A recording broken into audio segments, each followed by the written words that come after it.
I'm Patton Oswalt, and I'm here joined in our executive producer roundtable. Furthest from me, but not in my heart, is Jeph Loeb. Next to him is Maurissa Tancharoen, Jed Whedon, and of course, the lovely Jeff Bell over to my left. I'm going to start with you, Jeff. Agents of S.H.I.E.L.D. is the longest running Marvel show besides Doc Ock Loves Chachi. So what do you think is the reason for its success? I think the short answer is that it's, at its heart, a show about family.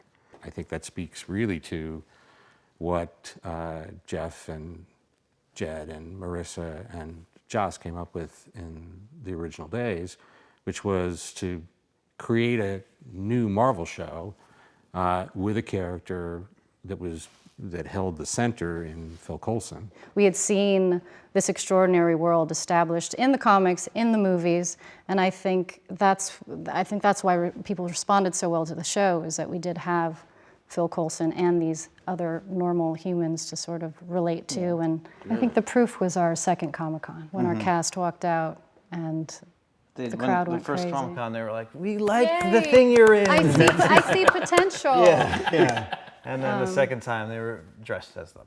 So Wow. it was. Oh, really? Oh, for sure. And That's awesome. that is, I think, one of the most fun things about what we do is seeing, especially the cosplay that's like some obscure, one-off thing that they did. It's, oh, you're dressed as Fitz when he was dressed as this. That stuff is so fun, and you can tell when you see that person that they've taken something as seriously as you hope they ever would. Then, okay, but then once you did start doing some very deep pulls from the Marvel Universe. I remember tweeting very excitedly with the episode with Angar the Screamer. Yeah. Maybe one of the most obscure, and you made him contemporary and dark, and that was so amazing. So what storylines did you start going back into? Because I remember the episode Tracks had that kind of great early 70s, Right. late 60s super spy feel to it. So what storylines have you looked at in terms of what to put in the show and who, you got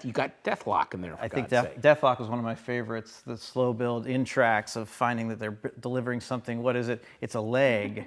That's to me, that's the most fun part about this, stepping out the canon and stepping out sort of the serialization of the stories. Yeah, there was a cool little moment that you had, and I'm wondering if you guys and the writers put this together, but you actually show the way Deathlock would look in real life, which is scarred and scary, but then there's a security camera footage where he looks up at the camera and it looks like a drawing from the comic, and I love that little touch. That was so brilliant. That was in the pitch. Like when they first said to us, and we were like, well, so what are we going to do? Are we going to see half his face torn off?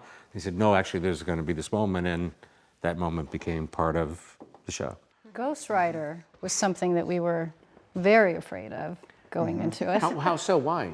Well, because we thought it was going to look like a guy wearing a rubber mask, and then with like flames coming out of the back. A guy of it. with a flaming skull created a number of things to be afraid of, just creatively and production-wise. And I'll say that we were not afraid of the VFX. I think that we were pretty sure that our team could handle that. They're so good, and it came out. I mean, you see it. It was unbelievable. We were confident about that. But I think that the real challenge for us with that was tonally how it would fit into our show and how to make something that has the potential to be sort of laughed at. Because, how to make it grounded and all that. And the Robbie Reyes take on it helped us with that a lot. And also not making sure he wasn't making flaming skull jokes. Let Coulson be that guy. And let him not be the guy who's going to crack wise. Because we have a lot of people on our show who are going to do that. And why take it away from them? But now, you have a very, very dedicated fan base. Has there ever been stuff in the writer's room where, I don't want to call it fan service, but there are moments where you're like, the fans really like this, or they're really kind of demanding this? Should we put this in the show? Should we, are there things that you've concentrated on because of the fan reaction? I think it influences you at some level, no matter what, because you're reading, we don't read any comments ever. We never read any comments. Not to read. I actually get quite upset with them. Like if there's ever season one, we've gotten so much better. Season one, I do think we scoured the internet every time, and then there would be conversations like that. Well, we read that maybe we should. You can't. You have to make the show that Right. you think is the best show, and hopefully that audience will follow along the way. The challenge for every show like ours is walking the line between serving or servicing the diehard Marvel fan who's going to get super excited when we say, oh, Blonsky's CryoCell, you're welcome, Patton, and just a family who's showing up to watch a network show. You know, when we came on, there weren't other shows like this, so it was important for us to cast as wide a net as possible because, you know, that was our job. You know, we're always trying to make the show we'd want to see. And the thing that's fun is in the room, when there's ideas that are good, you can feel that they're good. Everybody's excited. You know, that's why when we got to space, you know, as soon as we landed on those ideas, everybody's going, well, this could happen, and you can feel a good idea in the room. And I feel like that's true with the table reads and with the whole crews. And so we're always just trying to make something we want to see. It's a very, very diverse cast in terms of race, of gender. Now, was that something that you set out to do, or did it just fall into place naturally? We're or the what only was ones that process? available. Oh, that was it? The only ones. Jokes aside, I do think as storytellers, we're very like-minded. We're very like-minded as people. And it made sense to us to create a version of a world that we actually live in, and the world we live in is full of diversity. It was sort of a no-brainer. So when it comes to casting the show, and even when it comes to filling everyone in production, from directors to writers to crew, it is important to us to be advocates of diversity and inclusivity. And I think our audience has responded to that, because I think one of the ways that we empower diversity is that, yes, we have people of all colors on our show.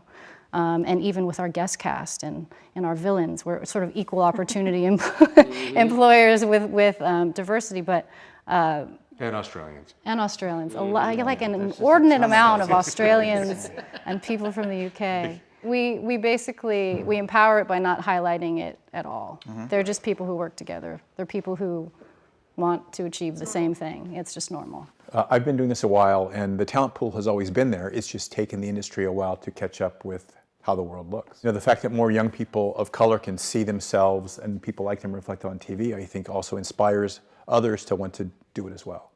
You know, I think of a young man like Coy Stewart, who came in and played Flint for us. He was an amazingly talented guy, and the fact that we got to make him a Marvel superhero was, I think, one of the cool things we've done this season. Now, I know you guys don't want to play favorites, but do you have a character that is a favorite of yours to create stories for and situations for? Do any of you have any favorites? Oh, we love them all dearly. Ah. They're all But- equally important, no Equally- matter what. But our narcissistic tendencies have us favor Fitzsimmons sometimes, or in the beginning. Yeah, I mean, Fitzsimmons, everybody roots for him. You know, they're fun to write for. And they're not anything like these two. Nothing. There's no, Yeah. you should not No draw any resemblance. comparison whatsoever to these two whatsoever. I'll confess I love writing Coulson. You know, in a world of anti-heroes, the fact that he's a flawed guy trying to do the right thing is filled with hope, and I like that our show does that. But I also think it's fun, and I think we all enjoy writing the truth tellers, people like Hunter or Yo-Yo or Deke this season, you know, people who say the hard truth and are annoying, but always provide good conflict and good humor. One of the things that all three of these people have embraced beautifully is that it's, yes, the powers are cool and the gadgets are cool and the stories are cool, but if we don't start from a very basic place, which is, do we care about what's happening to Coulson, what's happening to Daisy, what's happening to any of the other characters, then that's where it's got to come from. You know, it literally goes back to, you know, at the very beginning when Stan Lee, you know, said it's much more interesting finding out who Peter Parker is than it is who Spider-Man is. Right. Because Spider-Man can be anybody behind that mask, but as long as you fall in love with the boy who dreams that people are going to like him and then gets bitten by a radioactive spider, the world changes. Last question, what do you all think will be the legacy of this show, of Agents of S.H.I.E.L.D.? The legacy. I don't know. I mean, first and foremost, we brought Coulson back to life. You know, I think that, speaking of conventions, that character for some reason has, from the beginning, has resonated with people. They just loved him right away. And it, you know, that's Clark Gregg. It's fun to walk around and see people react to him. He was telling a story about he was in Italy, and they said, Captain Phil! Captain Phil, because I guess that's what he's called. And so now he's Captain Phil in our hearts. But you know, I think that that's sort of the center of it. The beginning of this idea was him. It's like, how do you base a show around the people who don't have powers? And it's the everyman. It's the guy who was there helping. But And Clark, of course, infuses it with all his charm and charisma. of course, yeah. And wonderfulness. And so I think that that's sort of what started it. And then, you know, as you were mentioning, it's sort of a family grew out of that. And the show itself is about a team that was put together that sort of becomes a family. And, you know, I hope that if there is a legacy, it's with the people who watched, that they feel that these people weren't just visiting them once a week. They were, you know, a part of their family. They cared about them as you do about characters that mean something to you. And I think from Marvel's point of view, the legacy will always be that we were the first one through the door. This was the first Marvel television show that was produced by Marvel. There had been other shows. People get confused sometimes and they go, well, but there was an Incredible Hulk show.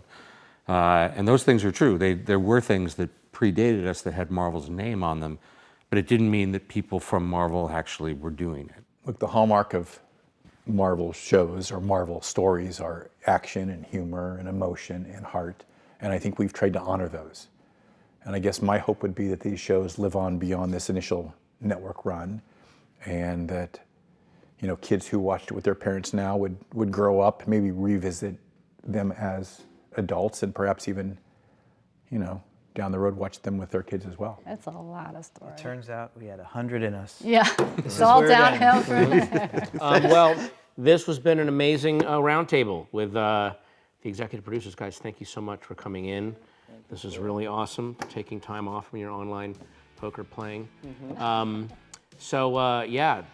Agents of S.H.I.E.L.D., 100 episodes. Yeah.